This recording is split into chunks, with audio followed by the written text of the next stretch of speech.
Quand tu es submergé par tes émotions, tu as besoin de te calmer, de tranquillité, de sérénité, de trouver les mots ou bien les actes adéquats avant d'agir. Il y a dans le Coran des versets qu'on appelle les versets de la sérénité, ce qui a pour effet de calmer ton cœur instantanément, de calmer ton esprit. Ça augmente la foi.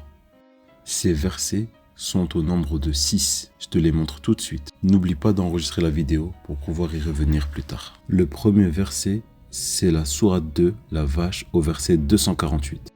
وَقَالَ لَهُمْ نَبِيُّهُمْ إِنَّ آيَاتَ مُلْكِهِ أَنْ يَأْتِيَكُمُ التَّابُوتُ فِيهِ سَكِينَةٌ. Leur prophète leur dit, le signe de sa royauté sera que le coffre d'alliance viendra vers vous, porté par ses anges. Il contient une quiétude de votre Seigneur. Le deuxième verset, c'est dans Surat At-Tawbah, au verset 26, la sourate numéro 9. Juste ici. ثُمَّ أَنزَلَ اللَّهُ سَكِينَتَهُ. Puis Dieu fit descendre sa quiétude sur son prophète et sur les croyants. En réalité, il faut lire ou bien réciter le verset en entier, mais pour un souci de durée sur la vidéo, je dis que quelques mots à chaque fois. Le troisième verset, il est au verset 40. C'est la sourate toujours 9 au verset 40.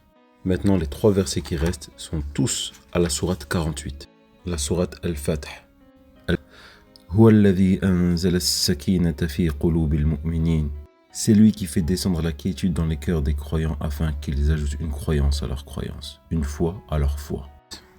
Le 5e verset se trouve au verset numéro 18. فأنزل السكينة عليهم وأثابهم فتحا قريبا. Il a fait descendre sur eux la quiétude et leur accordé une victoire proche. Et le dernier verset, toujours à sourate numéro 48 au verset 26. Rappelle-toi quand les mécréants gonflèrent leur cœur de la fureur.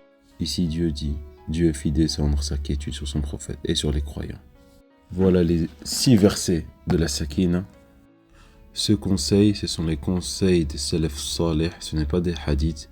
Et Cheikh al-Islam Ibn Taymiyyah le faisait. Et ceci a été rapporté par Ibn al-Qayyim dans son livre La médecine prophétique. Ce livre aussi que je te conseille d'acheter. Salam alaikum.